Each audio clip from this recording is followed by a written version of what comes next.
जय श्री कृष्ण। आज मैं आपको अमावस्या और पूर्णिमा दो बहनों की कहानी सुनाने जा रही हूँ। एक राज्य में एक राजा और एक रानी रहते थे, जिनकी 4 संतानें थीं, 2 लड़के और 2 लड़कियाँ। एक लड़की का नाम पूर्णिमा तथा दूसरी लड़की का नाम अमावस्या था। पूर्णिमा घर के कामों में निपुण थी और घर का पूरा काम करती थी और भगवान की पूजा अर्चना भी किया करती थी। इसके अतिरिक्त वह गौ माता की सेवा भी किया करती थी। और उसकी दूसरी बहन अमावस्या ना तो घर का कोई काम करती थी, न ही भगवान की पूजा अर्चना करती थी, न ही गौ माता की सेवा करती थी। पूर्णिमा सर्वगुण संपन्न थी, फिर भी राजा और रानी अपने दोनों बेटों तथा पुत्री अमावस्या को ही प्यार किया करते थे और वह पूर्णिमा से प्यार नहीं करते थे, उसके साथ भेदभाव करते थे। राजा के चारों पुत्र और पुत्री धीरे धीरे बड़े हो रहे थे। जब वे बड़े हो गए, राजा ने उन दोनों पुत्रों का विवाह योग्य कन्याओं के साथ करा दिया। इसके बाद रानी ने राजा से कहा कि अब दोनों पुत्री विवाह योग्य हो गई हैं, इन दोनों का विवाह भी करा दो। लेकिन पुत्री अमावस्या का विवाह किसी बड़े खानदान में कराना और पूर्णिमा का विवाह किसी गरीब परिवार में कराना, क्योंकि पूर्णिमा को तो केवल भगवान की पूजा पाठ ही करना पसंद है और गाय की सेवा करना पसंद है। अब रानी ने राजा की दोनों पुत्रियों का रिश्ता तय करने के लिए भेज दिया। राजा ने अपने पड़ोसी राज्य में जाकर वहाँ के राजा के पुत्र से अमावस्या का रिश्ता तय कर दिया और वहीं पास के गांव में जाकर एक गरीब परिवार के लड़के से पुत्री पूर्णिमा का रिश्ता भी तय कर दिया। यह सारी बात जाकर राजा ने अपनी रानी को बताई तो रानी यह सोचने लगी कि अब देखते हैं भगवान इसकी मदद कैसे करते हैं। यह तो बहुत ही पूजा पाठ करती हैं और भगवान में मगन रहती है। पूर्णिमा का भाई और उसकी भाभी पूर्णिमा से बहुत प्यार करते थे, क्योंकि पूर्णिमा उनके घर के कामों में उनका साथ देती थी और उनके कामों में उनका हाथ बटाती थी। और यही उनकी दूसरी बहन अमावस्या उन पर अपना रोब जमाती थी और घर में कोई भी कार्य नहीं करती थी। कुछ समय बीत जाने के बाद दोनों पुत्रियों का विवाह हो जाता है। राजा और रानी की विवाह के बाद अपनी दोनों पुत्रियों को विदाई देते हैं।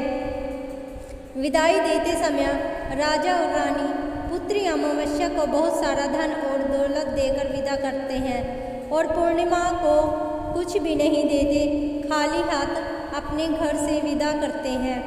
इसके बाद दोनों बहनें अपने अपने ससुराल को चली जाती हैं। कुछ दिन बीत जाते हैं और एक दिन अमावस्या अपने घर पर शिव जी की कथा रखती है, जिसमें वह सभी गांव वालों को निमंत्रण देती है और अपनी बहन पूर्णिमा को नहीं बुलाती। जब गांव की सभी औरतें अमावस्या के यहाँ जाती हैं तो यहाँ सब दृश्य पूर्णिमा अपने घर के दरवाजे के बाहर बैठकर देख रही होती है। तब वहाँ से गुजर रही औरतें पूर्णिमा से कहती हैं कि तुम्हारी बहन के यहाँ शिव जी की कथा रखी है, क्या तुम नहीं चलोगी? पूर्णिमा ने कहा, मुझे निमंत्रण नहीं आया है, मैं नहीं जा सकती।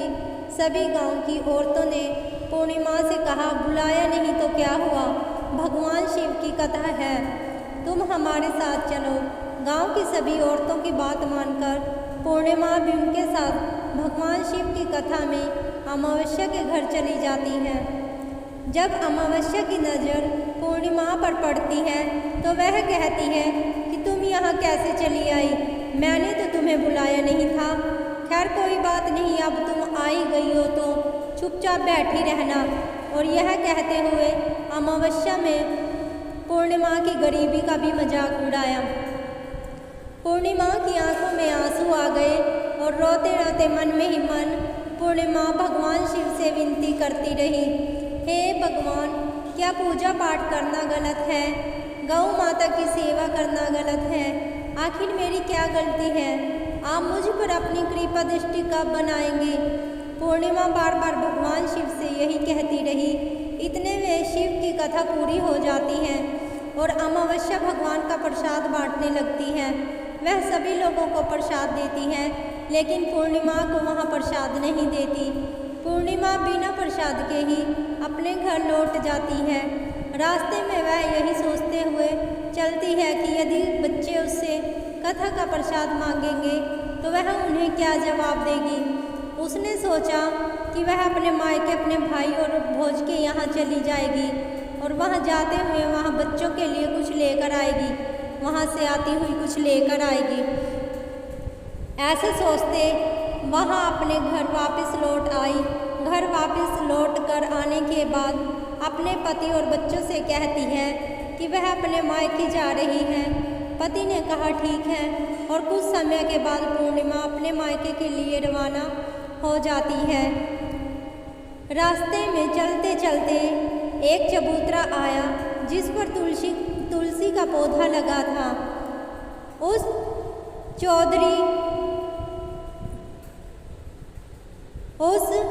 चबूतरे पर एक बूढ़ी अम्मा बैठी हुई थी। वहाँ कोई और नहीं था, साक्षात तुलसी माँ थी। उस बूढ़ी माता ने पूर्णिमा से कहा, बिटिया तुम कौन हो और कहाँ जा रही हो? पूर्णिमा अपना परिचय देते हुए कहती है। परिचय देने के बाद बूढ़ी औरत ने पूर्णिमा से कहा कि यह तुलसी का पौधा सूख रहा है, इसमें थोड़ा सा पानी डाल दो और इस चबूतरे को साफ सफाई कर दो, जिससे मुझे थोड़ी ठंडक मिलेगी। पूर्णिमा ने कहा ठीक है माँ, मैं तुलसी में पानी डाल देती हूँ और यहाँ की साफ सफाई कर देती हूँ। पूर्णिमा ने साफ सफाई करने के बाद बूढ़ी अम्मा को भी नहला दिया और बूढ़ी अम्मा की भी सेवा की, उनके पैर दबाए और बूढ़ी अम्मा से कहा कि माँ जी और बताइए मैं आपकी क्या सेवा करूँ, और कोई काम है तो बता दीजिए, मैं कर दूँगी। बूढ़ी अम्मा ने कहा कुछ नहीं, अब तुम जाओ और वापस आते समय मुझसे मिलते हुए जाना। पूर्णिमा ने बूढ़ी अम्मा से कहा ठीक है माता जी, मैं जाती हूँ, वापस आते वक्त आपसे मिलने जरूर आऊँगी। कुछ समय आगे चलने के पश्चात एक शिव का मंदिर आया। वहाँ पर उसे एक बूढ़े बाबा मिले जो मंदिर के बाहर बैठे हुए थे। वह कोई और नहीं, साक्षात भोलेनाथ थे। उन्होंने पूर्णिमा से कहा कि कहाँ जा रही हो बेटी, तुम कौन हो? तब पूर्णिमा ने अपना परिचय दिया। फिर उस बूढ़े बाबा ने पूर्णिमा से कहा इस चबूतरे की और इस मंदिर की सफाई कर दो। तब पूर्णिमा ने मंदिर की और चबूतरे की साफ सफाई कर दी और वहाँ पर पूजा पाठ अर्चना भी की। और साफ सफाई पूजा अर्चना करने के बाद उन्होंने बूढ़े बाबा को नहला दिया और उनसे कहा कि बाबा और कोई काम हो तो बताइए।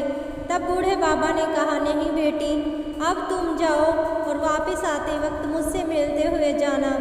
पूर्णिमा ने कहा ठीक है बाबा, मैं जाती हूँ, वापस आते हुए आपसे मिलके जाऊँगी।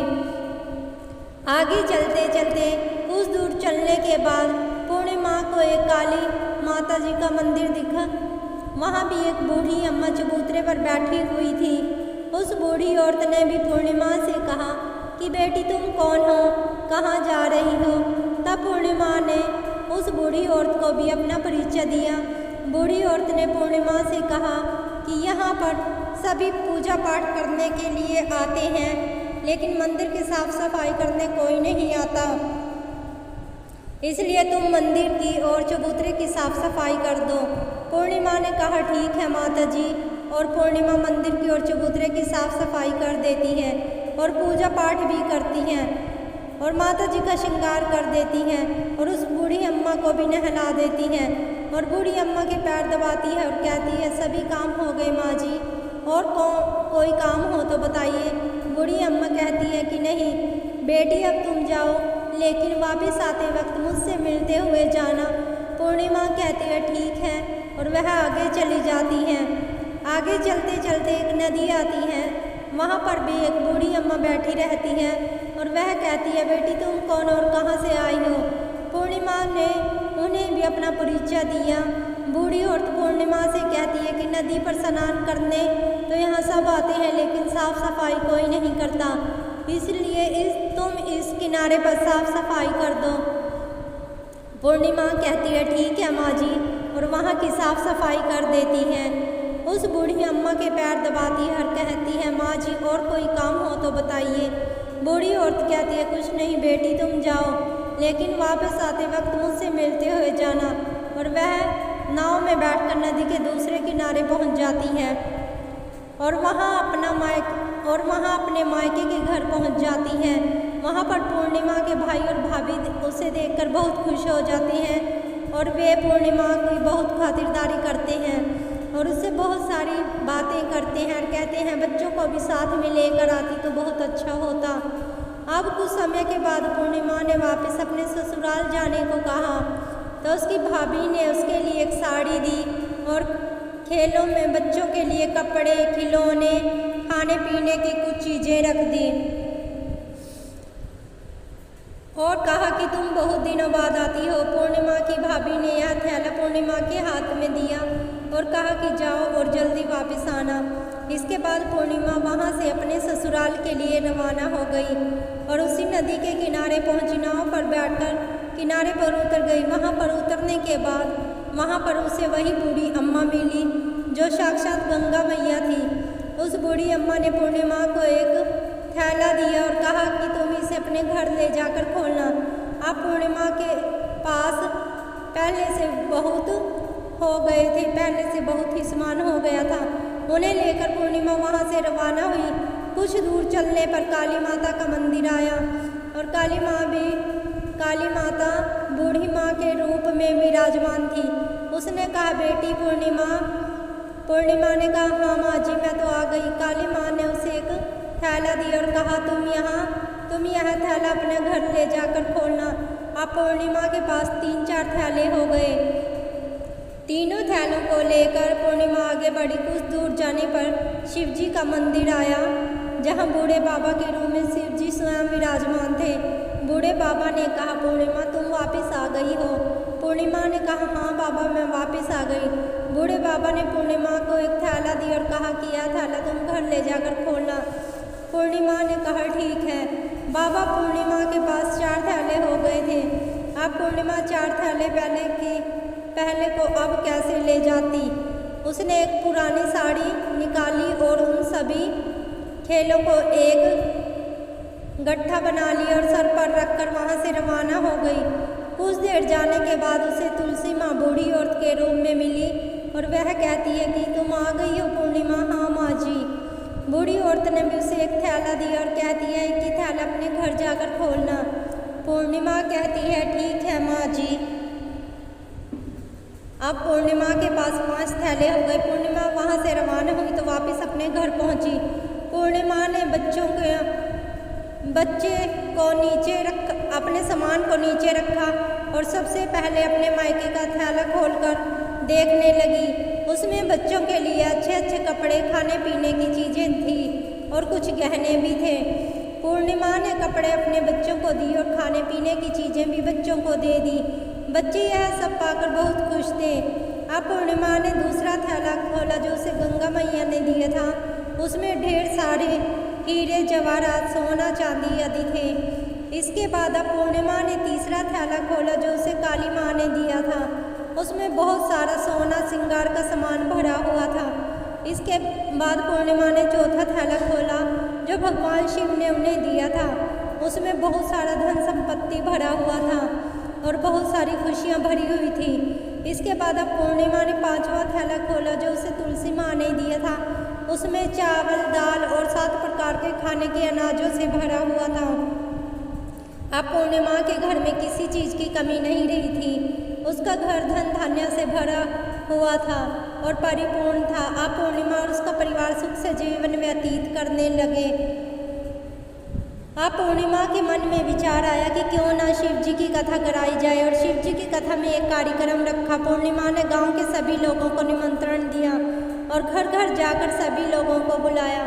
पूर्णिमा अपनी बहन अमावस्या के घर भी गई और अमावस्या को भी शिव जी की कथा के लिए उसने अपने घर बुलाया। जब अमावस्या पूर्णिमा के घर शिव जी की कथा में आई तो उसने देखा कि पूर्णिमा के घर में तो किसी चीज़ की कोई कमी नहीं है। इतना सारा धन दौलत देखकर अमावस्या आश्चर्यचकित हो गई। उसने पूर्णिमा से कहा कि तुम्हारे घर में इतने धन और दौलत कहाँ से आई। पूर्णिमा ने कहा, देखो बहन, तुमने शिव जी की कथा में मुझे नहीं बुलाया था, फिर भी मैं चली आई थी और तुमने मुझे प्रसाद तक नहीं दिया था और मेरी गरीबी का मजाक उड़ाया। उसके बाद मैं अपने घर आ गई और घर आते आते मन में सोच रही थी कि अपने मायके जाऊंगी और अपने मायके चली गई। और जो कुछ घटना इस बीच हुई उसने सारी अमावस्या को बताई। अमावस्या कहती, तुम भी मुझे प्रसाद मत दो और मुझे डांट दो, लेकिन पूर्णिमा ने कहा कि यह तो भगवान का प्रसाद है, मैं तो सबको दूंगी और तुम्हें भी दूंगी। फिर भी अमावस्या ने प्रसाद नहीं लिया। वह सीधे अपने घर चली गई। घर जाकर अपने बच्चों से कहकर वहाँ अपने मायके जाने के लिए तैयार हो गई और मायके के लिए निकल गई। उसे भी रास्ते में तुलसी माँ मिली, जो चबूतरे पर बूढ़ी माँ के रूप में बैठी हुई थी। बूढ़ी माँ ने अमावस्या को तुलसी माँ मिली, जो चबूतरे पर बूढ़ी माँ बनकर बैठी हुई थी। बूढ़ी माँ ने अमावस्या से कहा कि बेटी, तुम कौन और कहाँ जा रही हो। अमावस्या ने अपना परिचय दिया। बूढ़ी माँ ने कहा, बेटी, यह तुलसी का पौधा सूख रहा है, इसमें थोड़ा सा पानी डाल दो और इस चबूतरे की साफ सफाई कर दो। इस पर अमावस्या ने कहा कि बुढ़िया, तुम्हें दिखाई नहीं दे रहा है कि मैंने इतनी महंगी साड़ी पहन रखी है, यह गंदी हो जाएगी। ऐसा कहकर वह आगे चली गई। आगे जाने पर उसे भी भगवान शिव मिले, जिसे भी उसने ऐसे ही भगवान को भी उसने ऐसे ही कहा। उसके बाद वह आगे चली गई। जब काली माता मिली तो उनको भी उसने यही सब कहा। बाद में उसे गंगा माता मिली। गंगा माता को भी यही बोलने लगी। जब अमावस्या नाव में बैठने लगी तो नाव में फूलों की जगह कांटे भर गए, जो उसके पैरों में चुभ रहे थे। किनारे पर उतरकर वह अपने मायके चली गई। वहाँ पर उसकी भाभियों और भाइयों ने देखा तो मन ही मन कहने लगे कि काम की ना काज की ढाई, मन अनाज की आ गई है तो ठीक है। पूर्णिमा तो हमारे कामों में हाथ बटाती है, यह तो कोई काम नहीं करेगी। न ही अब खाना बनाया, न ही उसकी भाभियों ने उसके लिए खाना बनाया, न ही कुछ किया, न ही उसके लिए कोई सामान दिया। अमावस्या जब सुबह उठी तो उसने अपनी भाभियों से कहा कि मैं अपने ससुराल जा रही हूँ। उन्होंने कहा, ठीक है, जाओ। अमावस्या बोली, पूर्णिमा को तो तुमने एक थैला भर कर दिया था और मुझे कुछ नहीं दोगे क्या? भाई और भाभी ने कहा, तुम घर जाओ, थैले तुम्हारे घर पहुंच जाएंगे। फिर अमावस्या वहां से निकल गई और नदी के किनारे पर पहुंची। वहां गंगा मैया बूढ़ी औरत के रूप धारण करके बैठी हुई थी। बूढ़ी माँ ने कहा, आ गई बेटी? उसने कहा, हाँ माँ आ गई। अमावस्या ने कहा, हाँ माँ आ गई। तुमने पूर्णिमा को एक थैला दिया तो मुझे नहीं दोगी क्या? बूढ़ी अम्मा ने कहा, तुम घर जाओ, थैला तुम्हारे घर पहुंच जाएगा। इसके बाद आगे जाने पर काली माता मिली। काली मैया से भी अमावस्या ने पूछा कि आपने पूर्णिमा को एक थैला दिया था, मुझे नहीं दोगे क्या? उसने भी, माता रानी ने और भगवान शिव ने भी उससे यही कहा कि घर जाओ और घर पर ही जाकर तुम्हारा थैला घर पर ही तुम्हें मिलेगा। उसके बाद तुलसी माता मिली। उसने भी यही कहा कि थैला तुम्हारे घर पहुंच जाएगा। अमावस्या अपने घर पहुंच गई। आंगन में देखा तो वहां पर 5 थैले वो पड़े हुए थे। अमावस्या ने मन ही मन सोचा कि अब तो मेरे पास बहुत सारी धन दौलत आ जाएगी। जल्दी जल्दी सभी थैलों को खोला। किसी में मिट्टी थी, किसी में पत्थर, किसी में कंकड़, किसी में कोयला। उसे मायके में से कुछ नहीं मिला था। इन थैलों में कुछ भी नहीं था। अमावस्या दौड़ती हुई पूर्णिमा के घर गई और कहती है, तुमने तो इतना सब कुछ बताया था कि मुझे इतना सब कुछ मिला है, आखिर मुझे क्यों नहीं मिला? जब मैं अपने मायके जाती हूँ तो अपने भाभीयों के साथ उनके काम में हाथ बटाती हूँ, उनके सबके साथ मिलकर काम करती हूँ, लेकिन तुम ऐसा नहीं करती। तुम उनकी इज्जत भी नहीं करती, इसलिए वह तुम्हें भला बुरा कहती हैं और वो तुम्हें क्या देंगी? तुमने गंगा मैया को ठुकरा दिया, काली मैया को ठुकरा दिया, भगवान शिव को तुमने ठुकरा दिया, इसलिए उन्होंने भी तुम्हें कुछ नहीं दिया। अमावस्या कहती है, बहन मुझे माफ़ कर दो, मैंने तुम पर हमेशा अत्याचार किया है, मुझे कुछ नहीं मिला तो कोई बात नहीं, मैं भगवान की भक्ति और करूँगी और सब कुछ प्राप्त कर लूँगी। मुझे इन सब चीज़ों का रहस्य बताओ। तो पूर्णिमा ने कहा, तुम 3 सूत्र का ज्ञान ले लो और उसकी कथा करना। पहले सूत्र में दया मांगना, दूसरे सूत्र में कथा मांगना, तीसरे सूत्र में 108 बार ओम नमः शिवाय का जाप करना। बहन, भगवान ने यह सूत्र दिए हैं, इनको अपने हृदय में बसा लेना। मैंने भी यही तीनों को अपनाया है और सच्चे मन से भगवान की भक्ति पूजा पाठ की है। फिर भगवान ने मुझे यह सब कुछ दिया है और तुम्हारे पास जो कुछ भी था वह सब इसीलिए ख़त्म हो गया था क्योंकि तुम भगवान की भक्ति नहीं करती थी। इसके बाद अमावस्या अपने घर आई, भगवान की पूजा पाठ करने लगी। भगवान शिव से उसने माफ़ी मांगी, गौ माता की सेवा की और दूसरों की मदद करने लगी। आपको अमावस्या और पूर्णिमा की कहानी कैसी लगी? अगर अच्छी लगी हो तो प्लीज़ लाइक, सब्सक्राइब, कमेंट करना ना भूलें। Thank you.